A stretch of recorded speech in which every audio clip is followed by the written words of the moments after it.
Eu tô sozinha. Boa noite. Amém. Boa noite, a paz do Senhor. Tudo bem? Então, hoje sou eu que começo, né? A gente vai ler o capítulo 4 do livro de Romanos. E aí nós vamos começar orando. Amém. Soberano Deus e eterno Pai, é no nome do teu Filho amado Jesus, que nós nos colocamos diante da tua presença. Nós queremos te agradecer, ó Deus, por essa oportunidade, a oportunidade de lermos a tua palavra junto com os nossos irmãos. E queremos convidar o teu Santo Espírito para que esteja conosco, para que venha trazer, ó Deus, a revelação da tua palavra, porque a tua palavra, Senhor, ela é viva, ela é eficaz, ela é alimento, ela é poder, e tudo que nós queremos, ó Deus, é estar contigo, é ouvir a tua voz, é viver a tua palavra. Por isso, Senhor, abre o nosso entendimento, visita os nossos irmãos também que estão conosco nesta jornada. Senhor, que a palavra do Senhor também venha ser revelada a eles. Senhor, que ela venha ficar guardada no nosso coração e que nós não sejamos somente ouvintes, mas praticantes da tua palavra. Muito obrigada. Em nome poderoso de Jesus. Amém. Amém. Glória a Deus. Então, Pode começar. Tá. Hoje eu vou ler pelo celular, gente. Sabe por quê? Porque eu encontrei uma versão que, para mim, ela está sendo bem mais esclarecida do que na Bíblia que eu tenho. E eu acredito até que para vocês também. Depois vocês me dão até um retorno para ver se eu continuo até pelo celular mesmo. Mas vamos lá. Capítulo 4, versículo 1. Então, o que é que podemos dizer de Abraão? O antepassado de nossa raça? O que foi que ele conseguiu? Se foi por causa das coisas que ele fez que Deus o aceitou, então ele teria motivo para se orgulhar, mas não para se orgulhar diante de Deus. Pois o que é que as Escrituras Sagradas dizem? Elas dizem: Abraão creu em Deus e por isso Deus o aceitou. Aí eu até separei aqui, em Gênesis 12, no versículo 1, fala assim: Deus chama Abraão e lhe faz promessas. Ora, disse o Senhor a Abraão: sai da tua terra, da tua parentela e da casa de teu pai, e vai para a terra que te mostrarei.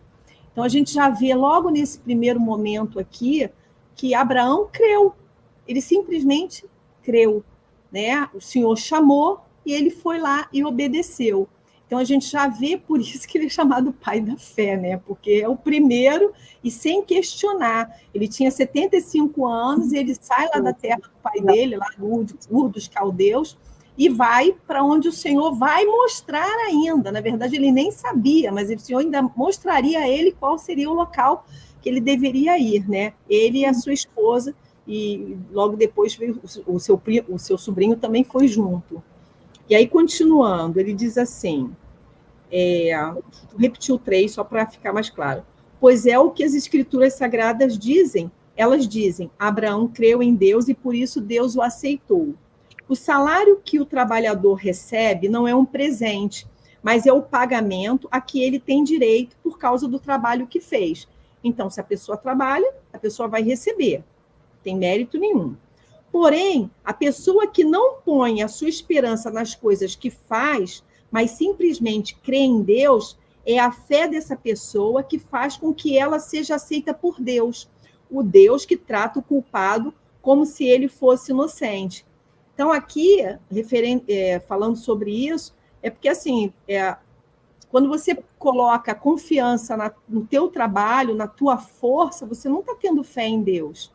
Então, nesse versículo 4, ele diz aqui, se você trabalha, você recebe. Mas quando você não põe a confiança nas tuas mãos, na tua força, e você crê no Senhor, isso é fé. É isso que o Senhor espera da gente. Aí no versículo 6 ele vai dizer, no versículo 5, porém a pessoa que não põe a sua esperança nas coisas que faz, mas simplesmente crê em Deus, é a fé dessa pessoa que faz com que ela seja aceita por Deus, o Deus que trata o culpado como se ele fosse inocente. E isso foi o que Davi queria dizer quando falou da felicidade daqueles que Deus aceita, sem levar em conta o que eles fazem. Davi disse: feliz aquele cujas maldades Deus perdoa e cujos pecados ele apaga. Feliz aquele que o Senhor não acusa de cometer pecado. 9. Será que essa felicidade de que Davi falou existe somente para os que são circuncidados? É claro que não. Ela existe também para os que não são circuncidados, pois já citamos as escrituras sagradas que dizem: Abraão creu em Deus e por isso Deus o aceitou. Abraão nem tinha sido circuncidado. Isso nem acontecia, nem tinha, para a gente dizer que eram só para os escolhidos, só para os judeus. Isso não existia. E aí ele, no versículo 10, diz: quando foi que isso aconteceu? Foi antes ou depois de Abraão ser circuncidado? Foi antes e não depois. Ele foi circuncidado mais tarde e a sua circuncisão foi um sinal para provar que Deus aceitou Abraão porque ele tinha fé. E isso aconteceu quando ele ainda não havia sido circuncidado. Assim, Abraão é o pai espiritual de todos os que creem em Deus e são aceitos por ele, mesmo que não sejam circuncidados. Isso diz respeito a nós, né? Não só os judeus, para todos. Se você crê em Deus, isso já lhe basta, você já é justificado. Aí ele diz assim, 13. Deus prometeu a Abraão e aos seus descendentes que o mundo ia pertencer a eles. Essa promessa foi feita não porque Abraão tinha obedecido à lei, mas porque ele havia crido em Deus e havia sido aceito por ele. Pois se aqueles que obedecem à lei vão receber o que Deus prometeu, então a fé é inútil. E a promessa de Deus não tem valor. Pois a lei traz o castigo de Deus, mas onde não existe lei, também não existe desobediência à lei. A pessoa fica descompromissada. Se não tem lei, ela não tem por que ser acusada. Portanto, a promessa de Deus depende da fé, a fim de que a promessa seja garantida como presente de Deus a todos os descendentes de Abraão. Ela não é somente para os que obedecem à lei, mas também para os que creem em Deus, como Abraão creu, pois ele é o pai espiritual de todos nós. Gente, a fé é o firme fundamento das coisas que não se veem e a certeza das coisas que se esperam.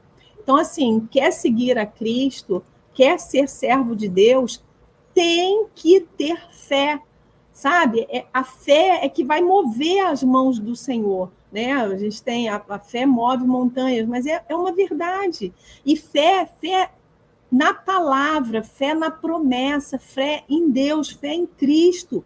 É ter isso guardado, isso tem que ser circuncidado no nosso coração, né? A gente tem que estar, uma vez que a gente aceita Cristo, a gente é selado. Então, se a gente é selado, as promessas vêm junto.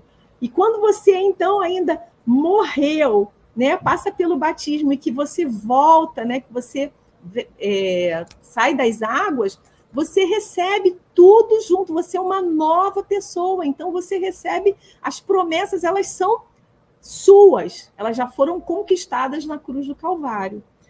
E aí, continuando, ele diz, como dizem as Escrituras Sagradas, eu fiz de você o pai de muitas nações. 17.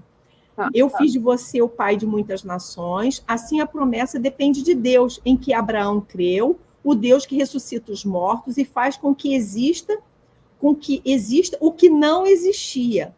Abraão teve fé e esperança, mesmo quando não havia motivo para ter esperança. E por isso ele se tornou o pai de muitas nações, como dizem as Escrituras. Os seus descendentes seriam muitos. Abraão tinha quase 100 anos, mas mesmo quando ele pensou a respeito do seu corpo, que já estava como morto, ou quando lembrou que Sara não podia ter filho, a sua fé não enfraqueceu. Ele não questionou. Abraão, em momento nenhum, você vê Abraão questionando a Deus. A gente vê até a própria Sara tendo ações que não eram corretas, que não estavam dentro daquilo que o Senhor mandou. Mas Abraão até foi induzido, a gente pode dizer assim, mas em momento algum Abraão questionou. Mesmo olhando para o seu corpo, mesmo olhando para a condição dele e da sua esposa, ele simplesmente continuou crendo. E aí no 21 vai dizer, porque tinha toda a certeza de que Deus podia fazer o que havia prometido. 22, por isso Abraão, por meio da fé, foi aceito por Deus. Quer ser aceito por Deus? Creia. Creia no Senhor, creia na palavra, creia nas promessas, não questione. A gente está vivendo embaraçado, está com algumas situações, apresenta o seu problema ao Senhor e continua firmado na palavra.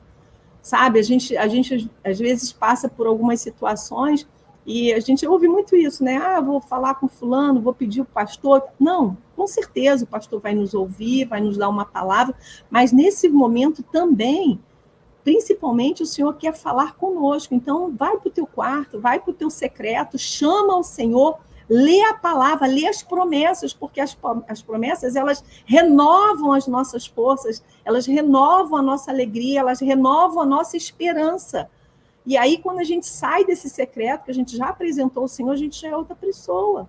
A esperança é como se é um fogo, ela acende novamente e Deus já te abre a visão, você já começa a ver a situação com outros olhos. Porque a gente tem uma tendência a se deprimir, a ficar fechado, a não encontrar soluções, mas a solução ela está na palavra, ela está em Deus, ela está em Jesus. Então, vai para o teu secreto, busca a palavra. Por isso que a gente tem que ler a palavra todos os dias, por isso que a gente tem que ter essa comunhão, fazer esse devocional com o Senhor, porque quando o dia mal chega, você está com a palavra, você tem a palavra para você lançar em cima daquilo que parece ser uma sentença, mas não. O Senhor, ele muda situações e circunstâncias assim, ó, é pelo poder da palavra. É o haja de Deus. E aí, continuando, 24. Falam também de nós que seremos aceitos, nós os que cremos em Deus, o qual ressuscitou Jesus, o nosso Senhor. 25. Jesus foi entregue para morrer por causa dos nossos pecados e foi ressuscitado a fim de que nós fôssemos aceitos por Deus. Então, é até aqui. Sandrinha vai continuar agora. Vou continuar no 5, tá? Capítulo 5. Romanos 5, né? Então, é uma continuação, que é o mesmo discurso, né? Paulo continua falando. 5. Portanto, sendo justificados pela fé, temos paz com Deus, por nosso Senhor Jesus Cristo. Que aí é como na tradução que a Rê estava falando para nós, né? Sendo aceitos pela fé, né? Como se Deus nos aceitasse porque nós imputamos nossa fé, nós cremos nele, então isso faz com que ele nos aceite, né? Nós somos justificados perante ele pela nossa fé que a gente tem nele, né? É mais ou menos isso, resumindo as duas palavras aqui nos dois contextos de tradução. Pelo qual também temos acesso pela fé a esta graça, na qual estamos firmes e nos regozijamos na esperança da glória de Deus. Então, aqui no versículo 2, né, ele tá falando, os judeus, eles eram separados da presença de Deus por causa do véu lá do templo. E os gentios também tinham um muro que dividia o lado externo lá do templo, que os gentios não tinham acesso. E a presença de Deus era lá no Santo dos Santos do templo. Quando Jesus vem, o véu do templo se rasga. E lá em Efésios também diz que esse muro foi destruído. E é o que ele está dizendo aqui. Nós temos acesso a Jesus agora por meio da fé em Cristo. Não tem mais gentio nem judeu. Todos nós temos acesso pela fé a essa graça, né? E também é o que nos traz esperança, né? Na glória de Deus, no que está por vir. Versículo 3. Não somente isso, mas também nos gloriamos nas tribulações, sabendo que a tribulação produz a paciência. A paciência, experiências... depois eu falo disso. E a paciência, experiência e esperança. Então, a justificação, ela não é uma fuga das tribulações, né? Nós sermos aceitos, justificados perante Deus pela nossa fé. Porque Jesus diz que no mundo nós vamos ter aflição, mas que nós devemos ter bom ânimo. A gente vai passar por tribulação da mesma forma. Mesmo sendo justificados por Deus, mesmo tendo fé em Deus, a gente ainda vai passar por algumas coisas aqui no mundo. Mas nós que somos cristãos, a tribulação, ela trabalha no nosso favor, né? E não contra ela trabalha a favor do Senhor na nossa vida, né? Digamos assim, não contra ele. Porque Paulo vai começar a dizer que não tem sofrimento, ele vai dizer até em outro texto, que nos separe de Deus, né? Então, o sofrimento, para nós que cremos no Senhor, muitas vezes até nos aproxima, porque ele nos amadurece, né, de Deus, ele nos torna mais semelhantes a Deus. E aí, aqui ele está dizendo, a tribulação vai produzir o quê? Paciência. E a paciência vai produzir experiência, a experiência vai produzir esperança. Então, com o Senhor, nada é em vão. Até o sofrimento é um livro que o nome diz, né? O sofrimento não é em vão. Com Deus, o sofrimento não é em vão, né? Ele produz em nós experiências que nos fazem olhar para Deus, né, e testemunhar a Deus de uma maneira diferente. Essa palavra experiência aqui, a tradução dela traz um sentido de caráter, de uma mudança de caráter. Então, a tribulação para nós também traz essa mudança de caráter. E aí eu trouxe para vocês, tribulação é uma palavra que deriva do latim. Lá no latim, a palavra original é tribulum. E tribulum era um instrumento que servia para debulhar cereais. Ele literalmente era um instrumento que era usado para separar a palha do trigo, a casca do trigo do grão. Então, olha da onde vem, no contexto aqui que Paulo está dizendo para nós, no tempo de Paulo, tribulum, que é a tribulação, era um instrumento que fazia isso, separava a palha da semente, né? Então, a tribulação faz isso com a gente quando estamos em Cristo.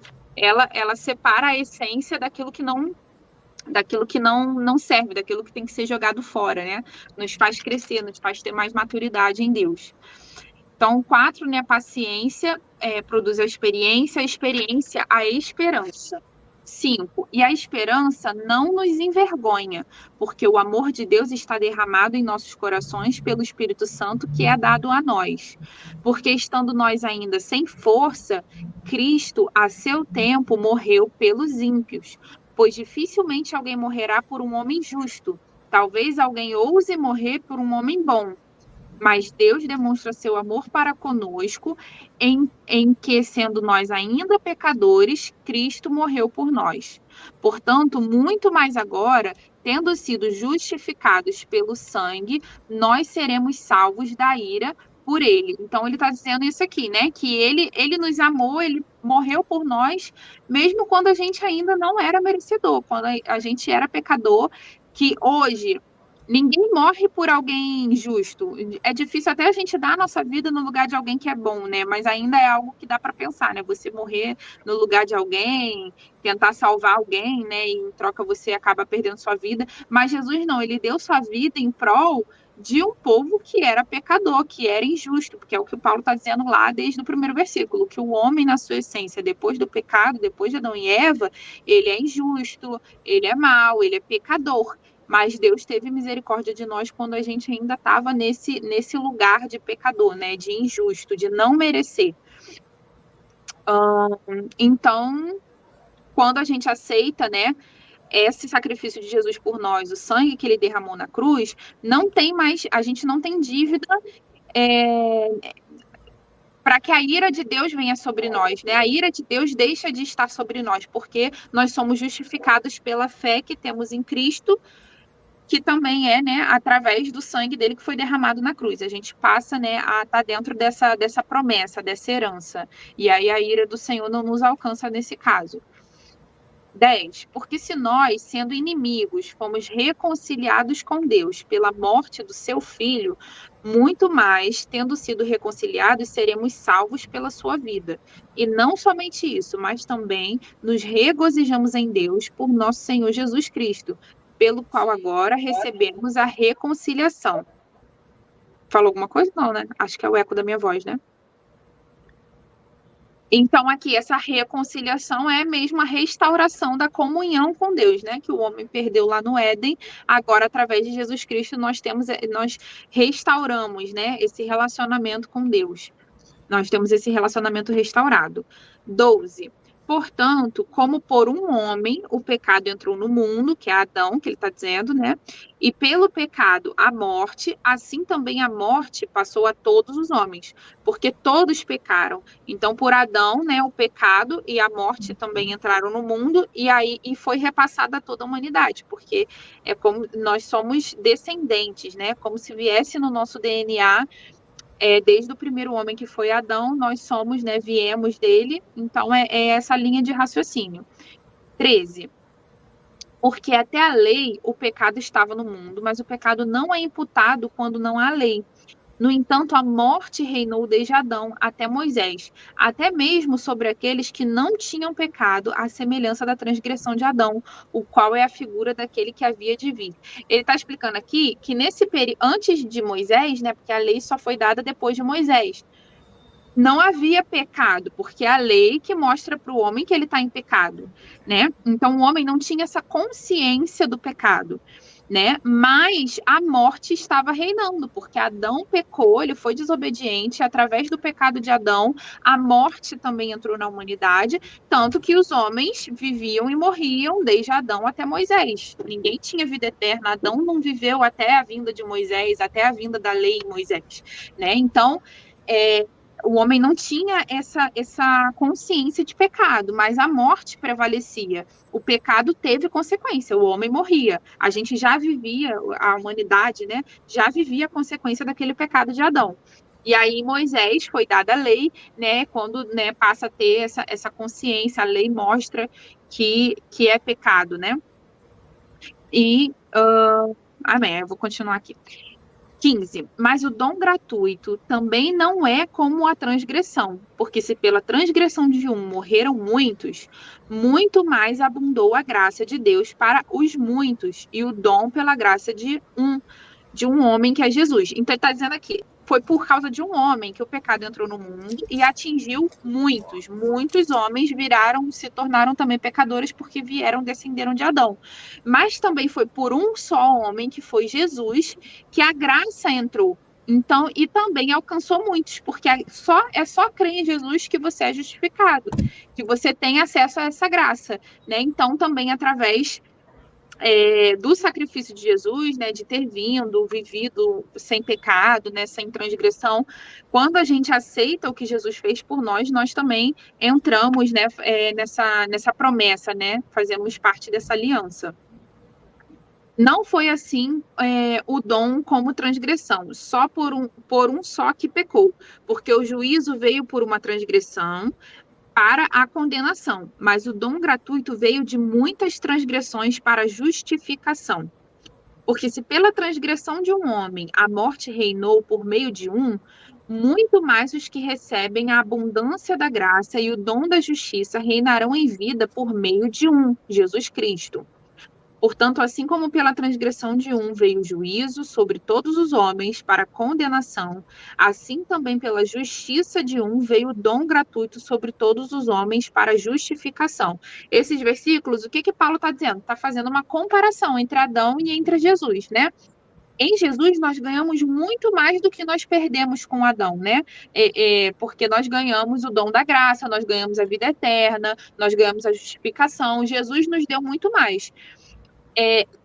Então, ele vem fazendo esse contraste entre Adão e Jesus, o que foi perdido com Adão e o que foi ganho com Jesus, é isso que ele vem falando aqui nesses versículos.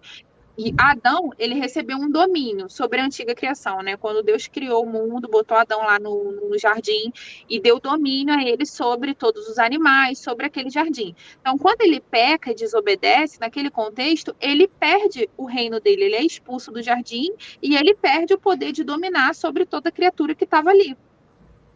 Jesus foi colocado também como um rei, né, com esse domínio sobre a nova criação, né, sobre nós humanos, e Jesus obedece até a sua morte na cruz. Então ele trouxe justiça, trouxe esse direito de sermos justificados através do sacrifício dele, né?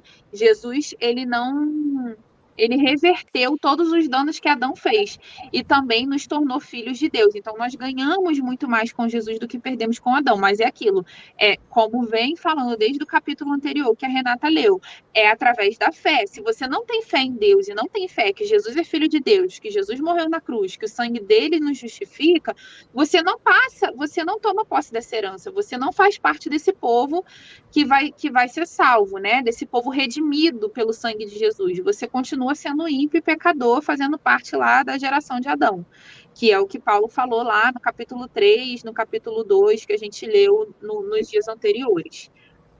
Então, no 19, para terminar, né? Porque assim como pela desobediência de um só homem, muitos foram feitos pecadores, pela obediência de um, muitos serão feitos justos. Além disso, veio a lei para que a transgressão abundasse, mas onde o pecado abundou, superabundou a graça. Então, esse versículo está falando disso, né? Onde abundou o pecado que veio de Adão, Jesus veio trazendo a graça superabundante. A graça do Senhor é muito maior do que aquilo, a obra do Senhor na cruz é muito maior do que aquilo que Adão, né, deixou de herança. 21. Para que assim como o pecado reinou na morte, também a graça reinasse pela justiça para a vida eterna por Jesus Cristo, nosso Senhor, né? Então, antes da lei, a morte reinava, né? O homem, ele não tinha essa consciência do pecado, mas todos pecavam desde Adão. E aqui no 20, a gente vê que a lei, ela é temporária. Ela foi por um tempo, mas a graça de Deus, através de Jesus, ela é eterna, ela é para sempre, né? É para nós herdarmos a vida eterna. Amém? Eu estou olhando aqui o comentário da Tatiele. Louvo a Deus pela vida de vocês, pois como o meu pastor falou ontem, quando estamos buscando as coisas do Senhor, estamos alimentando a nossa alma. É isso, né, gente? Amém. Então é isso. Eu sei que é um pouco complexo, porque realmente, assim, como a irmã Ivone falou, Romanos é um livro complexo, né? E aí também são palavras, às vezes, difíceis, que ficam se repetindo muito, dá até um trava-língua, tem hora que eu tô lendo, e até eu fico assim, né, sem entender. Mas não é isso, gente. Não tem problema de ver outras traduções e tudo. É só mesmo, às vezes, comparar com uma Bíblia de confiança que você tenha para ver se não tem nada diferente, algo que de repente você entendeu diferente do que você entenderia no texto mais original, né, mais fiel. Mas isso é super normal. E também depois vão dando feedback. Se vocês quiserem, a gente vai lendo, né, em traduções diferentes, se tiver muito difícil, muito pesado, não tem problema, tá bom? Amém, pessoal. Fiquem com Deus. Então, até amanhã. Gente, amanhã eu vou precisar fazer a live mais cedo. Eu vou precisar trabalhar à noite. E aí, eu acho que umas 5 ou 5 e meia eu vou botar lá no grupo. Quem não puder estar presente na live aqui, ao vivo, ela fica gravada e vocês vão poder ver mais tarde um pouquinho. Quem não puder estar mais cedo, tá bom? Tchau, fiquem com Deus. Tchau, Aí depois eu gente. boto lá no grupo o